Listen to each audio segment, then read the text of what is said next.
আমরা আছি চণ্ডীমুড়াতে।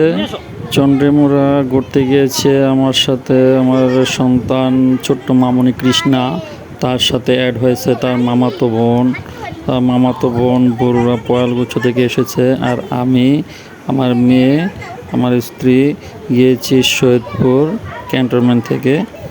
তো তার সাথে আরও অ্যাড হয়েছে তার কৃষ্ণার দুই মাসি, মামি, মামাতো বোন। আমাদের ছোট্ট সোনামণি ওই দিন মন্দিরে গিয়ে অনেক ছোটাছুটি করেছে, ঘুরেছে, খুব আনন্দ করেছিল। এখন আমরা আছি চণ্ডীমুড়াতে, কুমিল্লা জেলার সদরে অবস্থিত দেশের অন্যতম একটি প্রত্নতান্ত্রিক স্থান। এটি কুমিল্লা জেলার সদর থেকে 10 কিলোমিটার দূরে অবস্থিত।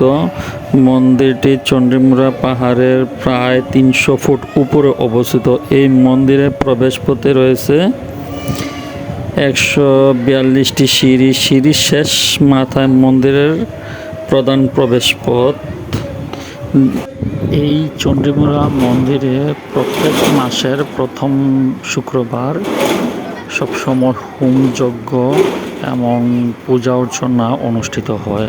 প্রত্যেক মাসেই পূজা অর্চনা প্রথম শুক্রবারে হয়। তারপরও নিত্য দৈনন্দিন এখানে পূজা অর্চনা হয়। মায়ের মন্দিরে এসে ভক্ত সমাগম হয়। এখানে প্রদক্ষিণ করে মোমবাতি আগরবাতি মানত করে সবাই প্রদক্ষিণ করে মায়ের কাছে। এখানে চণ্ডীমুড়া মন্দিরে চণ্ডী মায়ের মন্দির থাকার পাশাপাশি আরেকটি মন্দির আছে, সেটা হলো বাবা ভোলানাথের মন্দির। ভোলানাথের মন্দিরের গর্ভগৃহে শিবলিঙ্গ স্থাপন করা আছে। আর আমি গিয়েছিলাম বৈশাখ মাসের প্রথম শুক্রবারে। যাওয়ার পর দেখতে পেলাম এখানে ভক্ত সমাগম, প্রচুর ভক্ত সমাগম আছে। তো সেখানে প্রসাদ বিতরণ করেছে। প্রসাদ পেয়ে সবাই চলে গেছে যার যার বাড়িতে। আমি ভিডিওটা করেছি তখন বেলা 4টা, 4:30টার মধ্যে। তারপর অনেক ভক্ত সেখানে উপস্থিত আছে, মায়ের মন্দির পরিদর্শন করতেছে। চতুর্দিকে মোমবাতি আগরবাতি নিয়ে ঘুরতেছে, এমনকি বাবা ভোলানাথের মন্দিরও প্রদক্ষিণ করতেছে।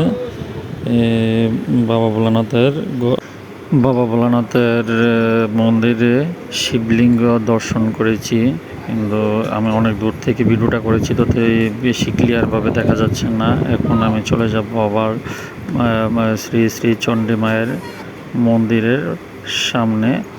গেট থেকে অনেকটা দূরে মায়ের মুখ পরিদর্শন করার চেষ্টা করতেছি, আপনারা একটু দেখতে পাবেন। শ্রী